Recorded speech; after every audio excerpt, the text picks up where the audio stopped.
So today I'm off to Buckinghamshire, just getting off the M40 now, going to look at my 1978 Lancia Beta Montecarlo. It's not been used for a long time. I'd say it's not been on the road for maybe 9-10 years.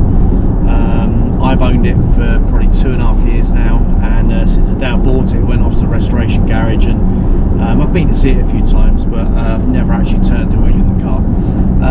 They've had, it's been a slow restoration, obviously COVID's got in the way as well, but in the last 3 or 4 months before Christmas they had a real spurt on. They've done loads of great work, had loads of videos and photos in the garage, so it'll be really interesting to see what the car looks like today when I get there.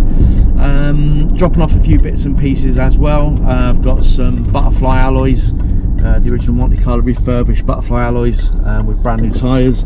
I've got some new front indicators, got the pin-in Farina badges, some brand new badges, and also there were some vents, some plastic vents to the front trunk area. So yeah, all being well, it will look good when I get there, and I'll be sure to take some photos and videos, so hopefully I can share them with you later too.